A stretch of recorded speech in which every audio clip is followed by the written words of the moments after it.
India news Haryana in association with स्त्री सम्मान स्वाभिमान सशक्तिकरण, हरियाणा राज्य महिला आयोग, associate sponsor rummy culture, champions का culture, Nutrilite helping people live better healthier life, Nerolac paint plus, partner C Das group, Maharani innovative paints private limited, pill quality generics, super screws private limited, Victora auto, imperial auto, Indo autotech limited, Saffron Strokes Aviation, let's fly together. Health partner Metro Heart Institute with Multi-Speciality Hospital, Faridabad. Venue partner Milan Vatika, Sector 11, Faridabad. सभी महिलाओं से मैं request करती हूँ कि आप सभी अपनी कुर्सी को ले लीजिए ताकि हम अपने सेशंस को आगे बढ़ा सकें। प्लीज़ आप सभी से रिक्वेस्ट करती हूँ क्योंकि अगले सेशंस की ओर हम बढ़ रही हैं जिसमें हम बात करेंगे शिक्षा के अवसर और चुनौतियों को लेकर। तो आप सभी महिलाओं से सबसे पहले तो मैं रिक्वेस्ट करूंगी कि आप प्लीज़ अपनी कुर्सी ले लीजिए क्योंकि अभी और सेशंस बाकी हैं और महिलाएं हमारे बीच हैं जिनसे हम जानेंगे उनके फील्ड के बारे में, उनकी मेहनत के बारे में और उनके आगे के विज़न को लेकर। तो मंच पर बुलाना चाहूँगी बबीता त्यागी जी को जो डायरेक्टर है ICS की। बहुत स्वागत है बबीता जी आपका मंच पर। दूसरा नाम है ज्योति मित्तल जो सचिव है हरियाणा विद्यालय शिक्षा बोर्ड भिवानी की। ज्योति मित्तल जी आपसे मैं रिक्वेस्ट करती हूँ कि आप मंच की तरफ आइए और इस सेशन को हम आगे बढ़ाएंगे। स्वाति इस सेशन को आगे बढ़ाएंगी जिसमें हम बात करेंगे कि शिक्षा के अवसर और चुनौतियों को लेकर कि किस तरीके से शिक्षा में अवसर है और कितनी चुनौतियाँ हैं। Over to you Swati. Thank you so much Mamata. और यहाँ पर कुछ देर पहले जो तालियों की गड़गड़ाहट सुनाई पड़ रही थी ममता, मुझे लगता है वो आप दोनों की पॉपुलैरिटी बताने के लिए काफ़ी है। आप दोनों का स्वागत करूँगी बबीता जी और ज्योति जी। और ज्योति जी मैं आपसे सबसे पहले सवाल लूँगी।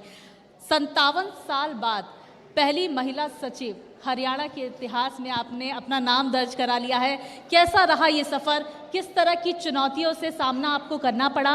और साथ ही मैं जानना चाहूँगी कि आप ऐसी पहली महिला है जिन्हें गृह जिला मिला है। कैसी अनुभूति हो रही है, कैसा लग रहा है हरियाणा में पढ़ के, हरियाणा में सर्व कर रही हैं?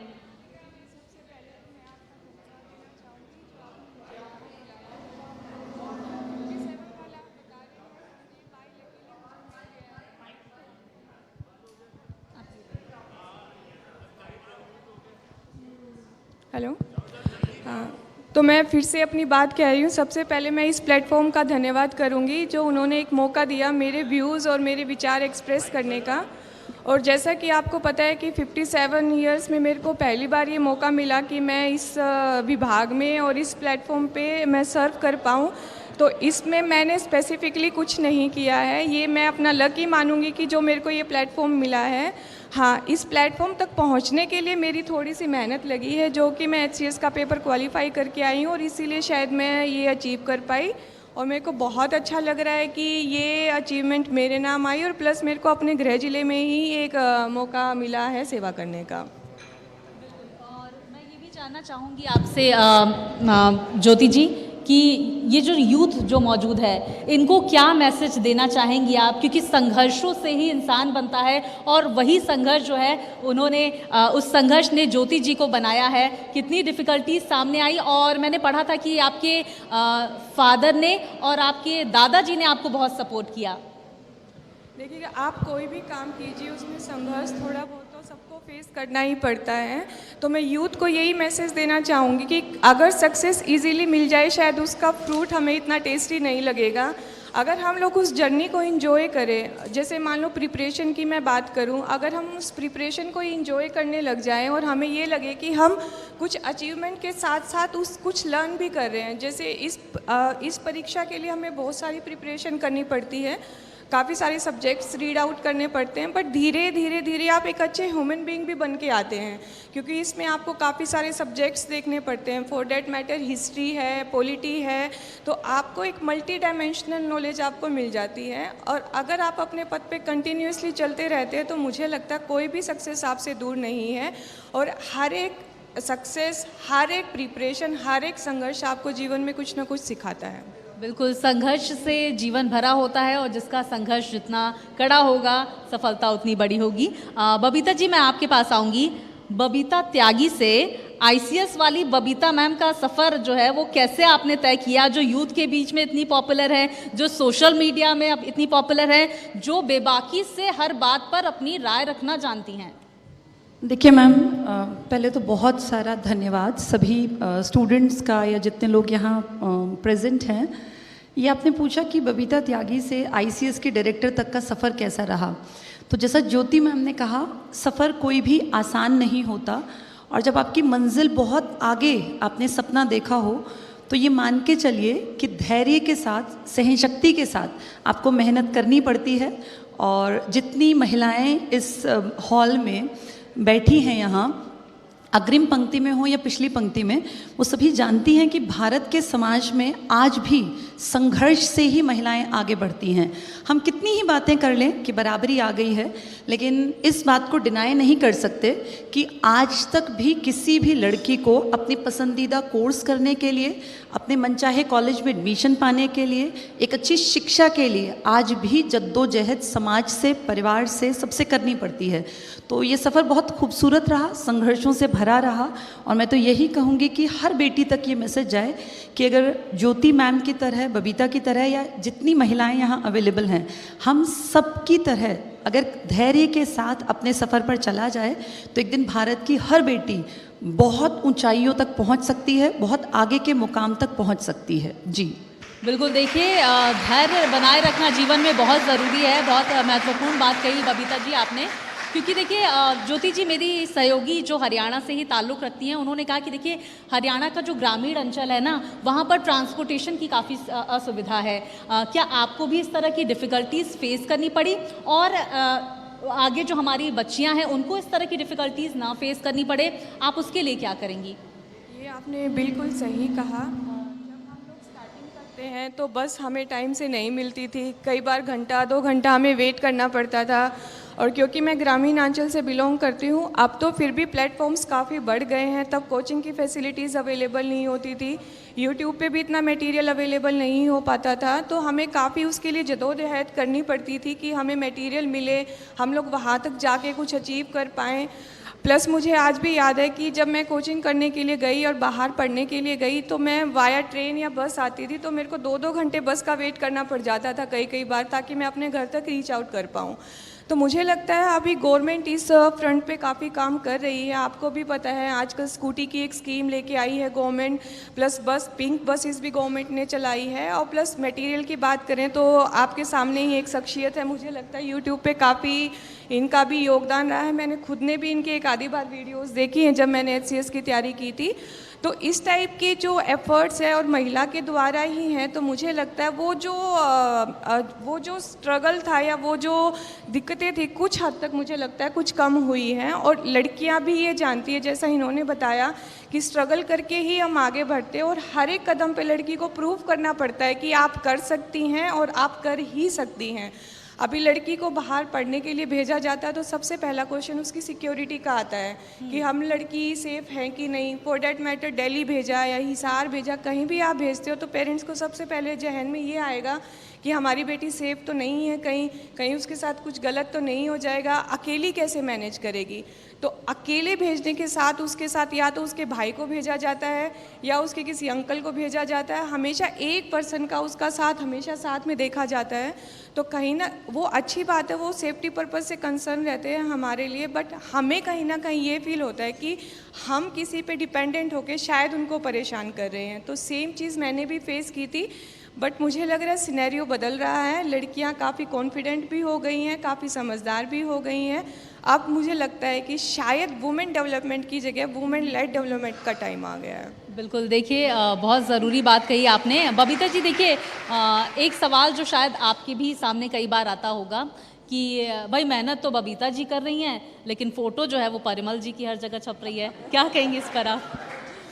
नहीं, ऐसा नहीं है मैम। जैसा देखिए, समाज दोनों से मिलकर बनता है। हम बहुत बार ऐसी गलती करते हैं कि हम सोचते हैं कि भाई, जैसे कई बार क्वेश्चन आने लग गए कि बेटी बचाओ बेटी पढ़ाओ पर तो इतना ध्यान है, बेटों की तरफ भी बराबरी से ध्यान देने की ज़रूरत है, क्योंकि ये एक ऐसी समाज एक गाड़ी के रूप में है जिसके चारों पहिए सही चलेंगे तो गाड़ी ठीक चलेगी। अगर एक भी टायर में फ्लैट हो गया तो गाड़ी चलने में सक्षम नहीं रहेगी, बैलेंस नहीं बनेगा। इसलिए ये कहना कि परिमल जी मेहनत नहीं करे, और मैं बताऊं, अब हम लोग सोनीपत से आए हैं, 3 घंटे गाड़ी भगा के वही लाए हैं। मैं तो आराम से साइड वाली सीट पे बैठी हुई सोच रही थी कि भाई क्या कुछ So है behind समाज में। every successful woman हाँ, there is हाँ, a man बिल्कुल, also. बिल्कुल बिल्कुल पहले पिताजी का हाथ होता है सर पे, भाई का, पिताजी का, और आफ्टर मैरिज जितनी सक्सेसफुल लेडीज़ हैं वो इस बात को मानेंगी, अग्री करेंगी कि अगर फैमिली सपोर्टिव है तो आप अपना 100% डेडिकेशन के साथ दे सकते हैं। अगर आपकी फैमिली सपोर्टिव नहीं है तो फिर कोई बबीता त्यागी या ज्योति मैम की तरह या जितने लोग यहाँ हैं वहाँ तक पहुँचना थोड़ा सा ज़्यादा डिफ़िकल्टीज़ भरा होगा। ज्योति मैम की एक बात मुझे सही लगी, उन्होंने कहा शिक्षा ने उनको यहाँ तक पहुँचाया। तो मैम तो बहुत बड़े ओहदे पर बैठी हैं और सरकार तक बात पहुंचाने में हम सक्षम भी हैं। कुछ बड़े ओहदे पर बैठे और भी लोग यहाँ होंगे। मैम, हर चीज़ को अगर देखा जाए, चाहे वो किसी महिला को आगे लाने की बात हो या समाज की सिक्योरिटी की बात हो, मुझे लगता है सबसे इम्पॉर्टेंट चीज़ जो एक रोल प्ले करती है दैट इज़ एजुकेशन। अगर इंसान पढ़े लिखे हैं, वेदर मेल फीमेल, हम दोनों को एक साथ लेके चलते हैं, क्योंकि हम जिस समाज में बैठे हैं आज हम बराबरी की तरफ सोच के आगे बढ़ते हैं, तो सबसे इम्पॉर्टेंट चीज़ है पढ़ाई। और जब हरियाणा सरकार की बात हो रही है तो मैंने एक चीज़ बहुत अच्छी नोटिस की, जो नई शिक्षा नीति के तहत हरियाणा सरकार ने भी किताबों में बदलाव किया है। HBSC की जो आज किताबें आ रही हैं, 9th-10th का स्पेशली मैं यहाँ पे मेंशन करना चाहूँगी, बहुत खूबसूरत लिखा। इंडियन संस्कृति का इतना बेहतरीन किताबें अब तक स्कूली लेवल पे थी नहीं, इसमें कोई दो राय नहीं है, और बहुत अच्छा काम किया। लेकिन एक कमी बीइंग अ टीचर जो मुझे फील हुई, मैम ने अभी एक अपनी बात में कहा था कि विश्व इतिहास, संस्कृति, इन सब की समझ बहुत ज़रूरी है। तो 9th-10th के सिलेबस में मैम आपने भी शायद नोटिस किया होगा, इंडियन हिस्ट्री को तो ठीक है, बहुत अच्छी बात है, इंट्रोड्यूस किया, लेकिन वर्ल्ड हिस्ट्री को बिल्कुल ही गायब कर दिया। ये एक बहुत बड़ा ड्रॉबैक है और मैं अचंभित हूँ कि अब तक शिक्षाविदों ने इसके ऊपर क्वेश्चन मार्क नहीं उठाया। किताबें अच्छी की हैं, लेकिन साइड में वर्ल्ड हिस्ट्री को अगर आप हटा देंगे, किसी भी इंसान के विकास का एक क्रम होता है कि इंसान ने प्रगति कैसे की, वो आगे कैसे बढ़ा, और हर एक इंसान अगर आगे बढ़ता है तो वो उसको जान के ही आगे बढ़ता है। आइंस्टीन ने जो काम किया, हम लोगों को वो किया हुआ मिल गया। तो जो काम पहले से किया हुआ था, किताबों में बहुत अच्छे कॉन्सेप्ट्स थे, जैसे इटली का एकीकरण कैसे हुआ, जर्मनी कैसे बना, या फर्स्ट वर्ल्ड वॉर किन कारणों से लड़ा गया, क्या उसके आफ्टर इफेक्ट्स रहे, सेकेंड वर्ल्ड वॉर के, हिटलर ने क्या कुछ किया, क्या उसकी कमज़ोरियाँ थी, क्या कमियाँ थी, दुनिया कैसे आगे बढ़ रही थी। अगर ये सब चीज़ें किताबों से हटा दी जाएंगी तो मुझे लगता है एक बच्चे की समझ का दायरा काफ़ी हद तक सीमित हो जाएगा। और अब ज़माना ग्लोबलाइजेशन का है, दुनिया को वैश्वीकरण की तरफ हम लेकर जा रहे हैं। हर बच्चे को पता नहीं दुनिया के किस कोने में जाकर बस जाना है। तो हमारी शिक्षा इतनी सबल, इतनी ताकतवर होनी चाहिए कि यहाँ पढ़ा बच्चा जब कभी विदेश की धरती पर भी जाए तो वो जानता हो कि जिस धरती पर मैं खड़ा हूँ इसका इतिहास कैसा है, यहाँ किस बड़े आदमी ने काम किया, चाहे वो यूरोप में है, अमेरिका में है, ऑस्ट्रेलिया में है, एशिया में है या अफ्रीका में है। क्यों हम सिर्फ अपने देश को ही जानें, क्योंकि आज ज़माना बहुत आगे बढ़ गया। आज देश के विदेश के किसी कोने में बैठा पता नहीं कौन इंडियन कहाँ किस कोने में है, तो एक प्राउड फील होता है कि हम एक अच्छी संस्कृति, एक ऐसे देश से बिलोंग करते हैं जहाँ सनातन सभ्यता का सभी लोग सम्मान करते हैं। लेकिन बीइंग अ टीचर मैं ये कहना चाहूँगी मैम, क्योंकि एक ओहदे पर हैं, ये इस बात को थोड़ा सा अगर चाहेंगी तो ये नोटिस में आएगा कि वर्ल्ड हिस्ट्री से भी बच्चों का रूबरू होना बेहद ज़रूरी है। आप किसी भी इंसान के विकास के क्रम को समझाने के समय अगर विश्व इतिहास का इस्तेमाल नहीं करेंगे तो सिर्फ हम लोग कुएं के मेंढक बन के रह जाएंगे, कूप मंडूक बन के एक बच्चे का मेंटल डेवलपमेंट नहीं हो पाएगा। तो उस पर काम किया जाना ज़रूरी है। एक सेकेंड प्रॉब्लम जो मैंने देखा हरियाणा में मैम, टीचर्स जो हैं बहुत कम हैं। आप लोग जिस सिलेबस को जो डिज़ाइन किया गया, आपका जो जिम्मेदारी है वो आप बखूबी निभाते हैं, लेकिन ग्राउंड लेवल पे जाके हम देखते हैं तो स्कूलों में टीचर्स अवेलेबल नहीं हैं। कितने बार अखबारों के फ्रंट पेज पर न्यूज़ आती है कि फ़लाँ स्कूल में पिछले 10 साल से इस सब्जेक्ट का टीचर ही नहीं है। कोई कॉन्ट्रैक्ट का टीचर पढ़ा रहा है, कोई गेस्ट टीचर पढ़ा रहा है, कभी आ रहे हैं कभी नहीं आ रहे हैं। तो आपकी जो नीतियाँ हैं वो बहुत अच्छी बनाते हैं, आप लोग बहुत काम करते हैं, लेकिन ग्राउंड लेवल पे जो काम है उस पर भी शायद थोड़ा सा नज़र रखने की ज़रूरत है ताकि ये फ्रूटफुल होके सबके सामने आए, तब बात बनेगी। बिल्कुल, बहुत महत्वपूर्ण बात कही बबीता जी ने, और मैं इससे रिलेटेड एक क्वेश्चन भी ज्योति जी आपसे पूछना चाहूँगी, क्योंकि काफ़ी संख्या में यहाँ पर यूथ मौजूद है, लड़कियाँ भी हैं और लड़के भी काफ़ी संख्या में मौजूद है। अब जो ज्ञान है वो सोशल मीडिया तक ही सीमित रह गया है। यही वजह है कि फेक न्यूज़ जो है वो काफ़ी ज़्यादा फैलने लगी है। आपका बचपन कैसा था? किस उम्र में आपने ये सोचा, और आपने किताबों को कितना तवज्जो दी? क्या सोशल मीडिया पर रेलेवेंस कह सकते हैं रेलेवेंस मीडियम है सोर्सेज का, चाहे वो हिस्ट्री से रिलेटेड ही क्यों ना हो? मैं आपकी बात का जवाब दूंगी। पहले मैं एक बार बबीता जी की बात का जवाब दे देती हूँ। इन्होंने कहा कि वर्ल्ड हिस्ट्री का जो टॉपिक है वो गायब कर दिया गया है बुक से, तो मैंने आपका पॉइंट टेक डाउन कर लिया है। अगली बार जब भी हम लोग कोर्स करिकुलम डिज़ाइन करेंगे तो इस पॉइंट का हम विशेष ध्यान रखेंगे कि इस सब्जेक्ट को भी हम लोग बुक्स के अंदर इंक्लूड कर लें, पहली चीज़। और दूसरा, इन्होंने कहा कि टीचर्स की कमी है, तो मैं आपको बताना चाहूँगी हर एक काम करने के अलग अलग विभाग हैं यहाँ पे। टीचर्स की स्ट्रेंथ डिसाइड करना मेरे विभाग का काम नहीं है, बट फिर भी मैं इस बारे में आपको बताना चाहूँगी कि इस स्तर पे भी काफ़ी काम हो रहा है। तो इसको HKRN एक पोर्टल आया है गवर्नमेंट का, जिसके थ्रू हम लोग टीचर्स की भर्ती करवा रहे हैं जिस विभाग से। बीइंग एन SDM, इस पोस्टिंग से पहले मैं SDM गुलाचिका थी, तब मैंने काफ़ी काम किया था स्कूली एजुकेशन के ऊपर। तब मेरी उनसे रूटीन बात होती थी। देन दे टोल्ड कि हम लोग जितने भी टीचर्स हैं उनकी डिमांड मांग ली थी, जितनी वैकेंसी स्कूल्स के अंदर है, और उसकी भर्ती वो लोग करवा रहे थे HKRN के माध्यम से। चाहे वो कॉन्ट्रैक्चुअल टीचर हो, चाहे वो गेस्ट टीचर हो, चाहे वो परमानेंट हो, चाहे वो रेगुलर हो, सब टीचर्स स्कूल्स में अवेलेबल होंगे। दूसरा, आपने बताया कि कई बार क्या होता है कि रिसोर्सेज कम होते हैं हमारे पास और डिमांड ज़्यादा होती है, तो उसका भी सॉल्यूशन उन्होंने कैसे निकाला। हर एक डिस्ट्रिक्ट लेवल पे एडिशनल डिप्टी कमिश्नर की अध्यक्षता में एक कमेटी बनाई गई है, जिसमें 4-5 मेंबर्स को इंक्लूड किया गया है। सपोज किसी स्कूल में एक्स्ट्रा स्ट्रेंथ है टीचर्स की, तो वो एडजस्ट हो जाएगी दूसरे स्कूल में। तो मुझे लगता है आने वाले 1 मंथ के अंदर टीचर्स की कमी कुछ हद तक नहीं बल्कि काफ़ी हद तक ये शॉर्ट आउट हो जाएगी। तो मुझे लगता है कि एजुकेशन अब इतनी सफ़र नहीं करेंगी जितनी शायद स्ट्रेंथ की शॉर्टेज के कारण करती थी। तीसरा, आपने मुझसे पूछा कि मेरा बचपन कैसा रहा और मैंने स्टडी का कैसा किया। तो मैं बताऊं, मेरे को किताबों का शौक़ बचपन से ही रहा है और एक्स्ट्रा चीज़ों में मैं इतना इन्वॉल्व नहीं होती थी, जो मुझे लगता है शायद होना चाहिए था, क्योंकि सिर्फ एक स्टडी ही आपका बेस नहीं है, बाकी एक्स्ट्रा करिकुलर एक्टिविटीज़ में भी आपका ध्यान होना चाहिए। तो किताबों से मेरा हमेशा लगाव रहा है, मैं पढ़ती ही रहती थी। हाँ, ड्यूरिंग दिस माई जर्नी मैंने स्टैंडर्ड बुक्स और रेफरेंस बुक्स को ज़्यादा फोकस दिया है। यूट्यूब अब ज़्यादा बम्बार्डमेंट आ गई है, उस टाइम पे यूट्यूब पे इतना मटेरियल अवेलेबल नहीं होता था, बट मुझे लगता है कि यूट्यूब अच्छा प्लेटफॉर्म है अगर उसका सही यूज़ किया जाए तो। जैसे मैं अपनी HCS की जर्नी ही बताऊं, तो उसमें क्या होता था, मान लो किसी टॉपिक का हमने नाम डाला, उसमें इतनी वीडियोस आती थी, कई में सही इन्फॉर्मेशन होती थी, कई में गलत इन्फॉर्मेशन भी मिलती थी। तब कंफ्यूज हो जाते थे कि इसको ठीक माने या इसको ठीक माने, क्योंकि सारे टीचर्स हमें रिलेवेंट लगते थे। तब मैंने क्या किया था, मैंने स्टैंडर्ड बुक्स को अपना बेस रखा था, उसके बाद जो भी बुक्स होती उससे अपनी नॉलेज में ऐड ऑन कर लेती थी। फिर भी मुझे लगता था कि कोई कमी है मेरी नॉलेज में या मेरी उसमें क्वेश्चंस या आंसर्स में, तो उसको मैं यूट्यूब से सप्लीमेंट करती थी। और मैं लिमिट रखती थी अपनी कि मेरे को 1 या 2 वीडियो से ज़्यादा यूट्यूब के ऊपर वीडियो नहीं देखनी है, क्योंकि this is a kind of ocean. आप उसमें ना डूबते ही चले जाते हो। आपने एक वीडियो देखी, फिर आप दूसरी वीडियो देखोगे, फिर आप तीसरी वीडियो देखेंगे।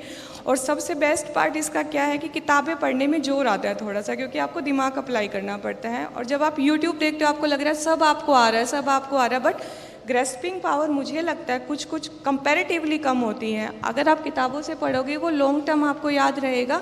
हाँ, उसको ऐड ऑन कर सकते हैं आप यूट्यूब से। That was my strategy. बिल्कुल, देखिए तभी कहते हैं जो किताबें हैं वो हमारी बेस्ट फ्रेंड है। बबीता जी, मैं आपसे अगला सवाल लेना चाहूँगी, क्योंकि देखिए यूथ की तादाद ज़्यादा है, जितनी महिलाएं हैं उतने लड़के भी हमें दिख रहे हैं, जितनी लड़कियां उनके साथ।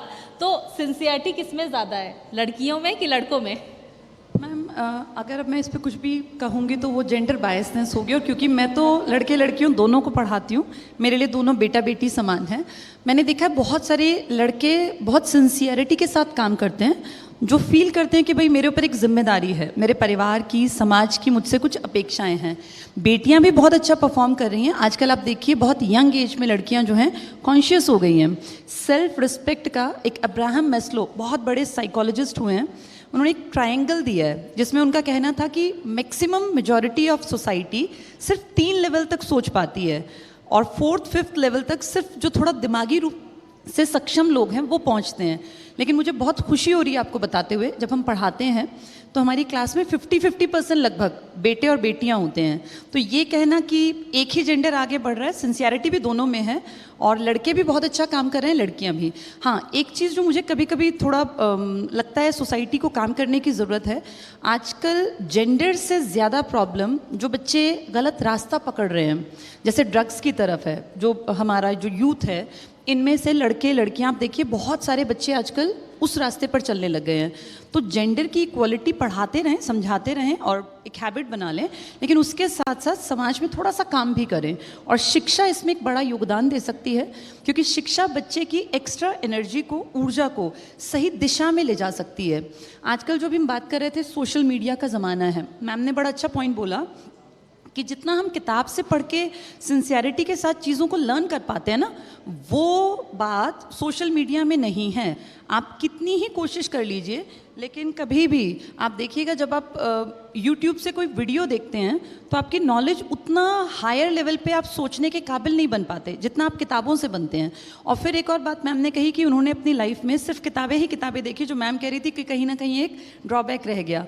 तो मेरा ये मानना है कि अगर स्कूली स्तर से बच्चे को पढ़ाई, मौज मस्ती, खेलना, एक्स्ट्रा किताबें पढ़ना, जिनमें चंपक, नंदन, एक ज़माना था जब हम लोग ये सब पढ़ा करते थे, और साबू और चाचा चौधरी, जिसने हमारी इमेजिनेशन को, क्रिएटिविटी को बहुत बढ़ावा दिया। तो मेरा एजुकेशन से मुझे लगता है कहीं ना कहीं समाज, दुनिया बदल सकती है।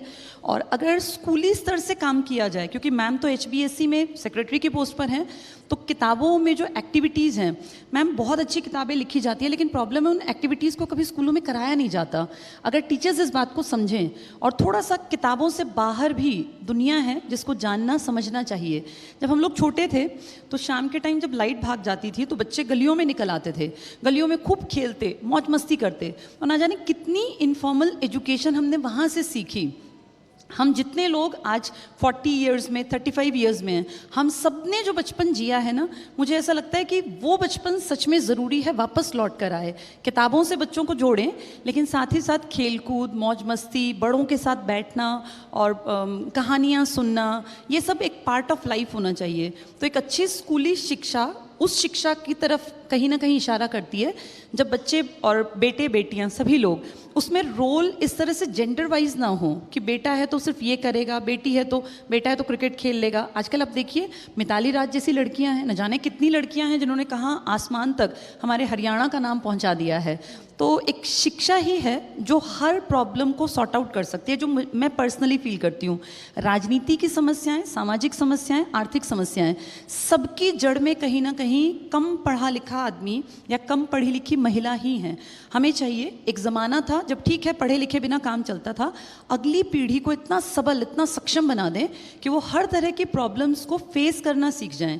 क्योंकि लाइफ है, अप्स एंड डाउन्स तो आएंगे, लेकिन उनको फेस कैसे करना है, सोसाइटी में कैसे एक अच्छे इंसान के रूप में मुझे काम करना है, ये बचपन से उनकी पढ़ाई का हिस्सा बना दें। अगर इस तरफ काम किया जाए तो शायद समाज के लिए, सोसाइटी के लिए बेस्ट रहेगा। जी बिल्कुल, देखिए शिक्षा ही सशक्त करती है, चाहे वो महिलाओं की बात हो या फिर पुरुषों की बात हो। ज्योति जी, मेरा अगला सवाल आपसे है, क्योंकि इस बात का मैंने जिक्र किया है कि अभी भी लोगों की इस तरह की धारणा है कि जब लड़कियों की एजुकेशन की बात होती है तो भाई इतना ही पढ़ाइए कि शादी हो सके। ऐसे लोगों की सोच पे आप क्या कहेंगी, किस तरह से उन्हें बदलाव करने की ज़रूरत है?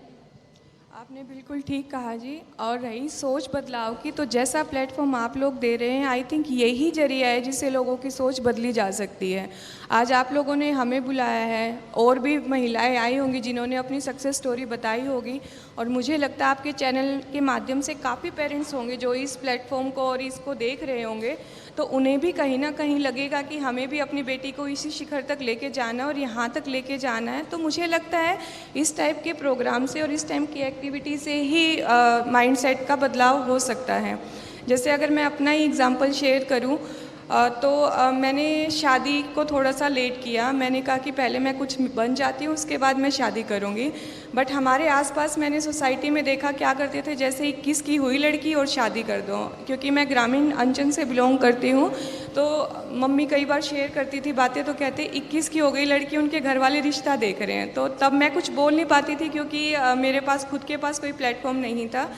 फिर जब मेरा रिज़ल्ट आया और मैं सक्सेस हुई हूँ, जैसे आपका कार्यक्रम है, ऐसा कईयों ने कार्यक्रम किया, तब मुझे बहुत अच्छा लगा। तब पेरेंट्स आके मुझे ये कह रहे थे, अब हम अपनी बच्ची की शादी नहीं करेंगे, आप बताएं आपने कैसे किया था, हम भी चाहते कि हमारी बेटी जहां आप है वहीं पे पहुंचे।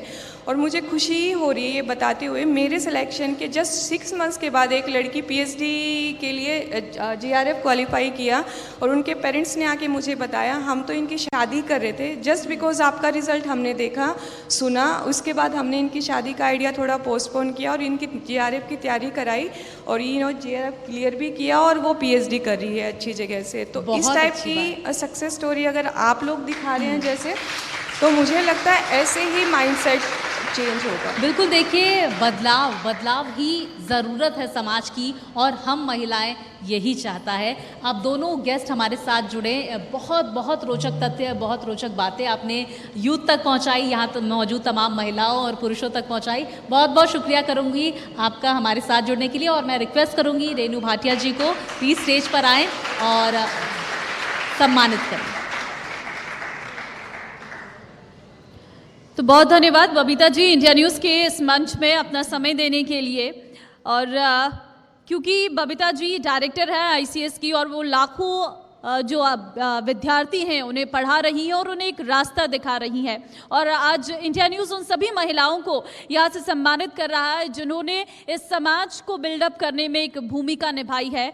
तो बहुत धन्यवाद बबीता जी इंडिया न्यूज़ के इस मंच पर अपना समय देने के लिए।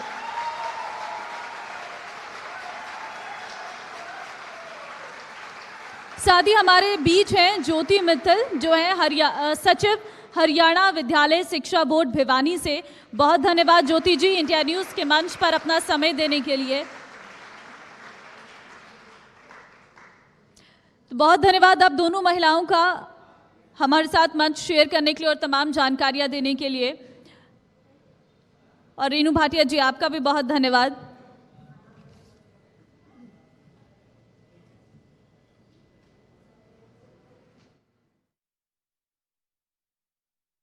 India news Haryana in association with स्त्री सम्मान स्वाभिमान सशक्तिकरण हरियाणा राज्य महिला आयोग, associate sponsor rummy culture champions का culture, Nutrilite helping people live better healthier life, Nerolac paint plus, partner C Das group, Maharani innovative paints private limited, pill quality generics, super screws private limited, Victora auto, imperial auto, Indo autotech limited, Saffron Strokes Aviation, let's fly together. Health partner Metro Heart Institute with multi-speciality hospital Faridabad. Venue partner Milan Vatika Sector 11